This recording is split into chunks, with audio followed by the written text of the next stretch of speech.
Morning friends, నేను మీ సాయి మలేష్ని మాట్లాడుతున్నాను. ముందుగా మా ఛానల్ సబ్స్క్రైబ్ చేసి లైక్ చేసి షేర్ చేయండి. అదేవిధంగా హైదరాబాద్లో కానీ హైదరాబాద్ పరిసర ప్రాంతాల్లో కానీ స్థలం కొనాలనుకున్నా అమ్మాలనుకున్నా ఇందులో ఉన్న కాంటాక్ట్ నెంబర్ని సంప్రదించగలరు.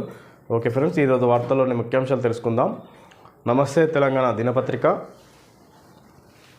Sun Risers tsunami, Head Shahbaz Abhishek వీర విహారం, జెక్ ఫ్రీజర్ ఒంటరి పోరు, ఢిల్లీపై ఘన విజయం, 5 ఏళ్లకోసారి 5 నిమిషాలు దేశం కోసం ఓటేయడం మిస్ కావద్దు, సిజేఐ పిలుపు, రైతన్నను ముంచిన వాన, రాజన్న సిరిసిల్ల జిల్లా వీర్లపల్లి మండలం రంగంపేట కొనుగోలు కేంద్రంలో తడిసిన ధాన్యాన్ని ఆరబోస్తున్న రైతులు, నిజామాబాద్ జిల్లా ఆకుల కొండూరులో వర్షానికి తడిసిన ధాన్యాన్ని చూపిస్తున్న కోరుట్ల లక్ష్మి, సర్కారు చోద్యం తడిసిన ధాన్యం, కాంటా పెట్టుడు లేదు కొనుడు లేదు, రాష్ట్రంలో ఎక్కడి ధాన్యం అక్కడే, కొనుగోలు కేంద్రాల్లోనే తడిసిన ధాన్యం, కండ్ల ముందే వరద కొట్టుకుపోయిన వడ్లు, పలు జిల్లాల్లో దయనీయంగా రైతుల పరిస్థితి, కన్నెత్తి చూడని అధికారులు ప్రజాప్రతినిధులు, సకాలంలో కొనకపోవడంతోనే ఈ దుస్థితి, కేంద్రాల్లో పేరుకుపోతున్న ధాన్యం కుప్పలు, 7,104 కేంద్రాలు ఏర్పాటు చేసినట్టు ప్రకటన, ఇప్పటి వరకు 2,480 కేంద్రాల్లోనే కొనుగోలు, 10 రోజులుగా కేంద్రాల్లోనే రైతుల పడిగాపులు, రాష్ట్రంలో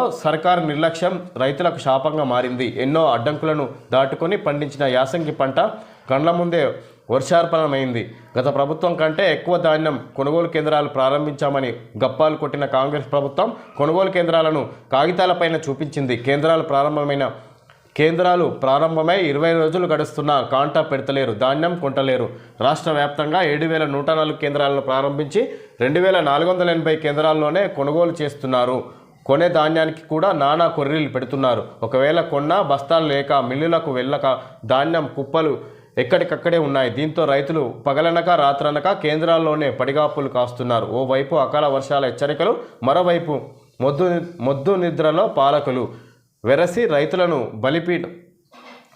బలిపీఠంపై నిలబెట్టారు, అధికారులు పాలకులు ఎన్నికల్లో బిజీలో ఉండగా అకాల వర్షాలు రైతుల కష్టాన్ని నీటిపాలు చేశాయి, వాన నీటిలో కొట్టుకుపోతున్న ధాన్యాన్ని చూసి రైతుల కన్నీళ్లు కూడా వరదలా కారుతున్నాయి. ఇక్కడ అకాల వర్షాలకు పంటల చాలా నష్టపోయినట్టుగా ఇక్కడ రైతుల కన్నీళ్లతో తడిచిపోతున్నట్టుగా ఇక్కడ సమాచారం. ఇక్కడ నిన్న 2 రోజులుగా పడుతున్న అకాల వర్షాలకు అక్కడక్కడ మార్కెట్కు తరలించిన ధాన్యాన్ని కొనుగోలు కేంద్రాలు నిర్లక్ష్యం చేయడంతో మార్కెట్ యార్డుల్లో ఉన్న ధాన్యం అంతా తడిసి ముద్దై అక్కడున్న రైతులు నష్టం ఎదుర్కొంటున్నారట.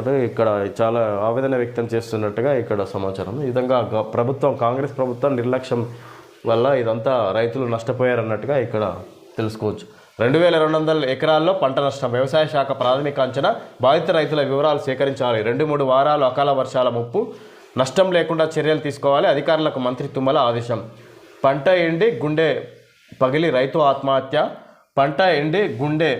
ఓ రైతు ఆత్మహత్యకు పాల్పడ్డాడు. ఈ ఘటన జయశంకర్ భూపాలపల్లి జిల్లా బూర్నపల్లి గ్రామంలో శనివారం వెలుగు చూసింది. పోలీసుల కథనం ప్రకారం టేకుమట్ల మండలం ఇక్కడ తడిసిన ధాన్యం మార్కెట్కు తేవద్దు, కొనుగోలు కేంద్రాలకు పోయి అమ్ముకోండి, ధాన్యంపై జనగామ మార్కెట్ కమిటీ ఉచిత సలహా, ముఖ్యమంత్రి రేవంత్ చెప్పినా ఫలితం శూన్యం, మార్కెట్కు నిరవధిక సెలవులు, కాంటాలు బంద్, జనగామ మార్కెట్ యార్డులో ఇకపై ధాన్యం కొనుగోళ్లు ఉండవు, పంట ఉత్పత్తులను రైతులు ఇక్కడికి తేవద్దు, కొనుగోలు కేంద్రాల్లోనే అమ్ముకోండి అంటూ అధికారులు శనివారం ప్రకటన విడుదల చేశారు.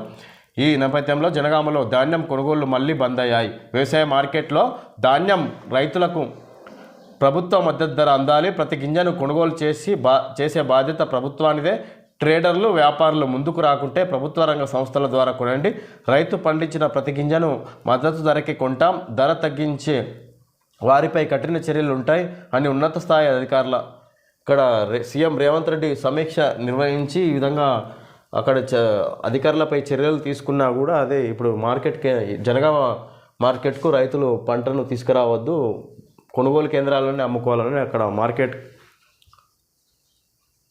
కమిటీ ఉచిత సలహా ఇచ్చినట్టుగా రైతులకు ఇక్కడ సమాచారం. ఈ విధంగా రేవంత్ రెడ్డి ఆదేశించినా కూడా ఇక్కడ చర్యలు తీసుకోకపోవడం, ఇక్కడ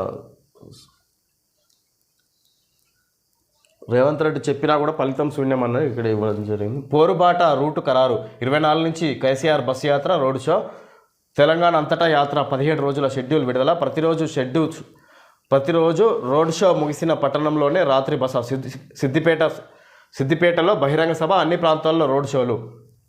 పార్లమెంటు సంగ్రామానికి బీఆర్ఎస్ అధినేత కె చంద్రశేఖరరావు సమరశంఖం పూరించారు. తెలంగాణ అంతటా కలియ తిరిగేందుకు పోరుబాటకు రూటు ఖరారు చేశారు. ఈ నెల 24వ తేదీ నుంచి కేసీఆర్ బస్సు యాత్రలు ప్రారంభించనున్నారు.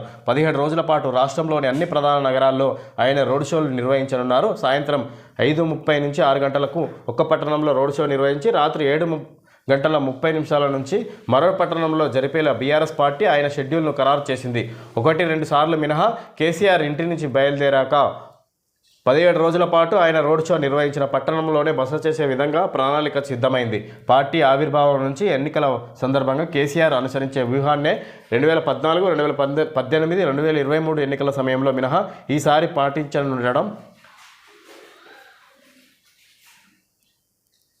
ఈ విధంగా తెలంగాణ ఏర్పాటుకు ముందు ఆయన చేసిన బస్సు యాత్రలు, రోడ్ షోలు అదే క్రమంలో మళ్ళీ ఈసారి చేయబోతున్నారు అన్నట్టుగా ఇక్కడ సమాచారం. 2014 తర్వాత 2018, 2023 ఎన్నికల సమయంలో మినహా ఈ విధంగా ఎప్పుడు కూడా చేయలేదు. ఈసారి కొత్తగా మళ్ళీ ఉద్యమంలో చేసిన ప్రచారంలోనే దాన్ని మళ్ళీ కొనసాగించబోతున్నారు అన్నట్టుగా ఇక్కడ కేసీఆర్ తెలియజేశారు. రెఫరెండం అన్నోళ్ళు రైతుల దగ్గరికి ఎందుకు పోరు? రైతుల బాధలు వర్ణనాతీతం. కాంగ్రెస్ బీజేపీకి తెలంగాణ ప్రయోజనాలు పట్టవు. 10 ఏళ్లలో రాష్ట్రంలో ఆ పార్టీల వైఖరి నిదర్శనం. తెలంగాణ హక్కుల కోసం కొట్లాడేది బీఆర్ఎస్ ఒక్కటే. గతం కన్నా ఇప్పుడే కేసీఆర్కు ఆదరణ పెరిగింది. లోక్సభలో బీఆర్ఎస్ పక్ష నేత నామా నాగేశ్వరరావు ఊర్లను ముంచి మల్లన్న సాగర్ భూములు గుంజుకొని ప్రాజెక్టులు కట్టిండ్రు. నేను జానారెడ్డినో జైపాల్ రెడ్డినో కాను. అందరినీ తొక్కుకుంటూ ఇక్కడి దాకా వచ్చిన కాంగ్రెస్ను టచ్ చేస్తే మాడి మసైపోతారు. మెదక్ ఎన్నికల ప్రచారంలో సీఎం రేవంత్ తెలంగాణ వరప్రదాయని కాళేశ్వరం ప్రాజెక్టులో భాగంగా నిర్మించిన మల్లన్న సాగర్పై సీఎం రేవంత్ అనుచిత వ్యాఖ్యలు చేశారు. మెదక్ పట్టణంలోని రామ్దాస్ చౌరస్తాలో శనివారం రేవంత్ కార్నర్ మీటింగ్లో మల్లన్న సాగర్ నిర్మాణాన్ని తప్పుపట్టేలా మాట్లాడారు. మల్లన్న సాగర్ పేరు చెప్పి బీఆర్ఎస్ ఊర్లను ముంచిందని ఆరోపించారు. ముంపు గ్రామాల భూములు గుంజుకొని రైతులని తరిమి కొట్టిండ్రు అని వ్యాఖ్యానించారు. కాంగ్రెస్ ఎమ్మెల్యేలు టచ్లో ఉన్నారన్న బీఆర్ఎస్ అధినేత వ్యాఖ్యలపై సీఎం రేవంత్ స్పందిస్తూ కాంగ్రెస్ పార్టీ ఖాళీ అవుతుందని, ప్రభుత్వం కూలిపోతుందని కేసీఆర్ అంటున్నారు. కానీ ఇక్కడ కాపలా ఉన్నది రేవంత్ రెడ్డి. కాంగ్రెస్ను టచ్ చేస్తే మాడి మసైపోతావు. మేము 10 ఏళ్ళు ఇక్కడనే ఉంటాం. ఎవరొస్తారో రండి, మోడీ వస్తాడో అన్నట్టుగా ఇక్కడ సీఎం రేవంత్ ఘాటుగా స్పందించడం జరిగింది. సీనియర్లపై పదే అవే మాటలు. జానారెడ్డి, జైపాల్ ఎందులో తక్కువ? రేవంత్ వ్యాఖ్యలపై కాంగ్రెస్లో అసంతృప్తి. ప్రధాని మోడీతో రేవంత్. త్వరలోనే రేవంత్ బీజేపీలోకి. ఆయనది ఏబీవీపీ బ్యాక్గ్రౌండ్. ఆయన మనసులో హిందుత్వం. ఓట్లడిగే నైతిక అర్హత కాంగ్రెస్కు లేదు. కరెంట్ ఇచ్చాను అనే హక్కు కేసీఆర్దే. బీజేపీతో కొట్లాడింది ఆయన ఒక్కరే. బీజేపీ నిజామాబాద్ అభ్యర్థి అరవింద్. రాష్ట్ర ముఖ్యమంత్రి రేవంత్ రెడ్డి త్వరలోనే బీజేపీలోకి వస్తారని ఆ పార్టీ నిజామాబాద్ లోక్సభ అభ్యర్థి ధర్మపురి అరవింద్ కీలక వ్యాఖ్యలు చేశారు. జగిత్యాల జిల్లా కేంద్రంలో శనివారం మీడియాతో ఆయన మాట్లాడారు. రేవంత్ రెడ్డిది ఏబీవీపీ బ్యాక్గ్రౌండ్ అని, మల్లన్న సాగర్ కట్టింది రాష్ట్రం కోసమే. తప్పైతే నీళ్ళెందుకు తీసుకుపోతున్నావు? భూములు లాక్కున్నది వెంకట్రామరెడ్డి సొంతానిక, ప్రాజెక్టుల నిర్మాణానిక? నష్టం 100 మందికి జరిగితే లక్షలాది మంది లాభపడుతున్నది నిజం కాదా? ఇందిరాగాంధీ మెదక్ జిల్లాకు ఏం చేశారు? మెదక్ అభివృద్ధిని పెద్ద కళ్ళు చేసుకొని చూడు. అబద్ధాలకు ఆస్కార్ అవార్డు ఇస్తే అది రేవంత్కే. సీఎం రేవంత్ రెడ్డిపై మాజీ మంత్రి హరీష్ ఆగ్రహం. మల్లన్న సాగర్ నిర్మాణంపై ఆరోపణలు చేస్తున్న నువ్వు మరి మల్లన్న సాగర్ నీళ్లను ఎందుకు హైదరాబాద్కు తీసుకుపోతున్నావు అని సీఎం రేవంత్ రెడ్డిని మాజీ మంత్రి సిద్దిపేట ఎమ్మెల్యే హరీష్ రావు నిలదీశారు. 100 మంది భూములు లాక్కున్నాడు అని వెంకట్రామరెడ్డిని అంటున్నావు. ఆయన ఏమైనా సొంతానికి తీసుకున్నాడా? ఆయన చేసింది ప్రాజెక్టుల నిర్మాణం కోసం కాదా? అలా చేస్తేనే కదా ఇవాళ లక్షలాది ఎకరాలకు సాగునీరు అందుతున్నది.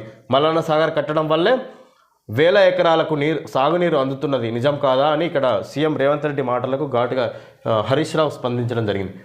మన నెత్తిన మరో పోతిరెడ్డిపాడు. గోదావరి కావేరి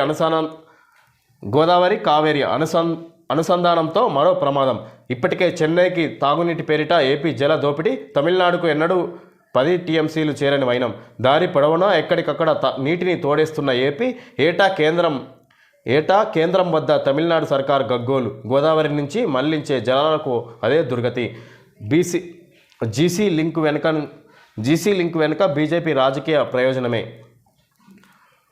కేంద్రంలోని బీజేపీ సర్కార్ తలపెట్టిన గోదావరి కావేరీ నదుల అనుసంధానం ప్రాజెక్టు తెలంగాణ పాలిట మరో పోతిరెడ్డిపాడులా మారుతుందా? శ్రీశైలం నుంచి చెన్నైకి తాగునీటి సరఫరా పేరిట కృష్ణా జలాలను యథేచ్ఛగా దోపిడీ చేస్తున్న ఏపీ ఇకపై గోదావరి జలాలను కూడా అదేవిధంగా మళ్లిస్తుందా? నదుల అనుసంధానం ప్రాజెక్టు నిర్దేశిత లక్ష్యం నెరవేరడం కష్టమేనా? అలాంటి ప్రమాదమే ఉన్నదని హెచ్చరిస్తున్నారు తెలంగాణ ఇంజనీర్లు. నదుల అనుసంధానం ప్రాజెక్టుతో తెలంగాణకు ఒరిగేదేమి లేక పోగా గోదావరి జలాలపై హక్కులను